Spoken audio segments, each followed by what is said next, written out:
కొందరు యాక్సిడెంట్ అంటా ఉన్నారు, కొందరేమో హత్య అంటా ఉన్నారు. సో మాట్లాడించే ప్రయత్నం చేద్దాం. ఈరోజు సికింద్రాబాద్ చర్చి అక్కడికి తీసుకురావడం జరిగింది ఆ మృతదేహాన్ని. సో ఈరోజు సంతాప సభ కూడా నడుస్తూ ఉంది. సో మాట్లాడించే ప్రయత్నం చేద్దాం. మనతో పాటు మాట్లాడడానికి వైఎస్ఆర్సీపీ స్పోక్స్ పర్సన్ రాజశేఖర్ గారు ఉన్నారు. సార్ నమస్తే. ఎట్లా చూస్తారు సార్ ఈ ప్రవీణ్ గారి మరణాన్ని ఎట్లా చూస్తారు? ఎందుకంటే రాష్ట్రం అంతటా ఒక తెలుగు రాష్ట్రాల్లో రెండిట్లో కూడా ఒక చర్చనీయాంశంగా మారుతూ ఉంది. కొందరు పోలీసులు నిన్న సీసీటీవీ ఫుటేజ్ ద్వారా యాక్సిడెంట్గా చెప్తా ఉన్నారు, కానీ ఇది ముమ్మాటికి హత్యనే అని చెప్పేసి కొంతమంది అంటా ఉన్నారు. ఎట్లా చూడొచ్చు అంటారు ఈ అంశాన్ని? ముందుగా పాస్టర్ ప్రవీణ్ గారి యొక్క కుటుంబానికి వైఎస్ఆర్ కాంగ్రెస్ పార్టీ తరఫున వైఎస్ జగన్మోహన్ రెడ్డి గారి తరఫున ప్రగాఢ సానుభూతిని తెలియజేస్తూ ఉన్నాం. పాస్టర్ గారి యొక్క మరణం దురదృష్టకరమైనటువంటి విషయం. అయితే ఏదో ఒక విధంగా ఈ కేసుని తప్పుదోవ పట్టించాలనేటువంటి ఉద్దేశంతో అది క్లారిటీ లేనటువంటిది ఏదో ఒక ఫుటేజ్ చూపించి కేసుని తప్పుదోవ పట్టించేటువంటి ప్రయత్నం ఈరోజు ఆంధ్రప్రదేశ్లో జరుగుతూ ఉంది. ఎందుకంటే మొట్టమొదటి నుంచి కేసు జరిగిన దగ్గర నుంచి కూడా అనేక అనుమానాలు ఉన్నాయి. ఏదైతే ప్రవీణ్ గారు ఉన్నారో పాస్ట్ గారు, ఆయన 2 రాష్ట్రాల్లో కూడా వెల్ నోన్ పర్సన్. ఆయన క్రైస్తవ సమాజానికి మొత్తానికి కూడా ఆయన తెలియనటువంటి వాళ్ళు లేరు. ఈరోజు చూసాం ఆంధ్రప్రదేశ్లో ఎంత ఉద్యమం జరిగిందో నిన్న అక్కడ. మరి ఇక్కడ చూస్తే అర్థమవుతుంది పాస్ట్ గారు వారు మంచితనం కానీ వారు చేసిన సేవ కానివ్వండి, మరి వారి మీద ఎంత అభిమానంతో మరి నేను కూడా విజయవాడ నుంచి ఇక్కడికి రావడం జరిగింది. మరి నేనేమంటానంటే ఇందులో కుట్ర దాగి ఉంది, ముమ్మాటికి 100% కుట్ర దాగి ఉంది అనేటువంటిది నేను గట్టిగా చెప్పాలి. కొన్ని రోజుల క్రితం ప్రవీణ్ గారు కూడా కొన్ని ఇంటర్వ్యూస్లలో కొన్ని వీడియోస్లలో చెప్పడం జరిగింది, నాకు ప్రాణహాని ఉంది, నన్ను చంపేస్తామని బెదిరిస్తా ఉన్నారు, చంపేస్తే చంపండి అని ఆయన నోటితో చెప్పిన పరిస్థితి చూసాం. సో మరి ఇవన్నీ చూస్తూ ఉంటే నిజంగా ఇది హత్యలాగానే కనిపిస్తుంది అనుకుంటున్నాను. ఇప్పుడు ఆయన దేవుని బిడ్డ, మానవ మాతృలకి లేదా మరొకరికి భయపడేటువంటి వ్యక్తి కాదు. దేవుని అభిషేకం కలిగినటువంటి వ్యక్తి కాబట్టి ఆయన భయపడ్డ కాబట్టే ధైర్యంగా దేవుని సేవ అందిస్తున్నాడు. దానికి ఎంతమంది అడ్డు వచ్చినా ఎవరు ఎదుర్కొన్నా నేను వెనక్కపోను, చౌకైన శబ్దమే కానీ నా సేవ అనేటువంటి దానికి అంతరాయం కలగకూడదు, కలిగించను అనే నిబద్ధతతో ఆయన పనిచేశారు. సో ఖచ్చితంగా ఆయన ఏదైతే అన్నాడో ఆయన ఊహించిందే జరిగింది. ఎందుకంటే ఈరోజు ఆంధ్రప్రదేశ్లో సనాతన ధర్మం పేరు మీద ఈరోజు కూటమి ప్రభుత్వం మారణ హోమాలు క్రైస్తవులను చేస్తున్నటువంటి మాట వాస్తవం. క్రైస్తవ ఆస్తులను ధ్వంసం చేయడం, చర్చిల్ని పడగొట్టడం, క్రైస్తవ సమాజం మీద ఉక్కుపాదం మోపుతున్నటువంటి పరిస్థితుల్లో ఆంధ్రప్రదేశ్లో చూస్తా ఉన్నాం.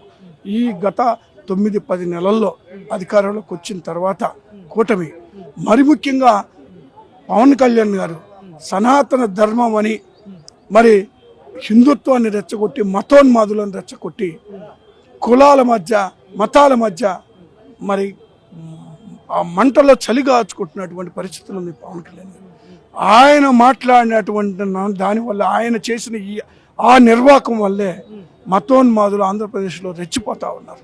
కానీ సార్ అయితే యాక్సిడెంట్ ఇప్పుడు వాళ్ళు చెప్పుకుని వచ్చినట్టు యాక్సిడెంట్ అక్కడ జరిగిన ఇన్సిడెంట్ చూస్తూ ఉంటే ఎవరైతే ప్రవీణ్ గారు కానీ ఆ బైక్ కానీ ఇవన్నీ చూస్తూ ఉంటే ఎట్లా అనిపిస్తుంది? మరి మీకు నిజంగా అది యాక్సిడెంట్ లానే అనిపించింది అంటారా? నిన్న సీసీటీవీ ఫుటేజ్ కానీ అక్కడ చిన్న ఫొటోస్ ఎవరైతే మనం చూసామో ఆ బైక్ మీద పడడం కానీ ఓన్లీ ఫేస్ వరకే దెబ్బలు తగలడం కానీ ఇవన్నీ చూస్తుంటే ఎట్లా అనిపిస్తుంది? ఇప్పుడు నేనేమంటానంటే మీరు అన్నట్టుగా ఒక బండి వాళ్ళు ఏదైతే మతోన్మాదులు ఉన్నారో, ఏదైతే ఈయనకు వ్యతిరేక శక్తులు ఈయనకు పనిచేస్తున్నాయో ఈయన మీద, వాళ్ళు గుద్ది ఉండొచ్చు అని ఎందుకు అనుకోకూడదు? ఒక మర్డర్ చేయాలంటే అంతే కదా, హైవే మీద అది కూడా ఎందుకు జరగకూడదు? కాబట్టి అనేకమైనటువంటి అదే అనుమానాలు ఉన్నాయి. మరి ఈరోజు పోలీసులకి మరి కాకి చొక్కాలు తీసేసి పచ్చ చొక్కాలు వేసి ఈరోజు ఆంధ్రప్రదేశ్లో పనిచేస్తుంటే న్యాయం ఎలా జరుగుతుంది? దీని మీద విచారణ వాళ్ళు చేస్తే ఎక్కడ న్యాయం? ఏ డిఎస్పీనో ఎవరినో ఆర్డీఓని ఇంకో ఆఫీసర్ని వాళ్ళని వేసినందువల్ల ఉపయోగం ఏంటి? కేసు క్లోజ్ చేయడానికి, ఈ కేసు మసిపూసి మారేడుగా చేయడానికి ఈ కేసుని చిన్న ఎంక్వైరీ అనేసేసి దాన్ని అకౌంట్ క్లోజ్ చేసేటువంటి ప్రయత్నం. అందుకే సిబిఐ ఎంక్వైరీ వేయాలని వైఎస్ఆర్ కాంగ్రెస్ పార్టీ తరఫు నుంచి అడుగుతా ఉన్నాం. ఇంకోటి కూడా ఏదైతే ఆయన వీడియోస్ కానీ కొన్ని వీడియోస్లలో కూడా కింద కామెంట్ పెడతా ఉన్నారు, ప్రవీణ్ గారు ఇక్కడికి వెళ్తున్నారు, ఈ టైంకి ఇక్కడికి వస్తున్నారు, ఈ టైంకి రాజమండ్రికి వస్తున్నారు అని కొన్ని కామెంట్లు కూడా చూస్తా ఉన్నాం. సో మరి ఇదంతా ప్లాన్ గానే అంటే ఎవరైతే ఫాలో అవ్వకుండానే ఇదంతా చేశారనుకుంటున్నారు? ఖచ్చితంగా. ఎందుకంటే ప్రవీణ్ గారు 2 రాష్ట్రాల్లో మరి అత్యంత పాపులర్ అయినటువంటి వ్యక్తి పాస్టర్ గారు. కాబట్టి 2 రాష్ట్రాల్లో కార్యక్రమాల్లో పాల్గొనటమే కాకుండా పాస్టర్ గారు వస్తున్నారని ముందు అనౌన్స్మెంట్ జరిగిపోతుంది ఎక్కడికక్కడ.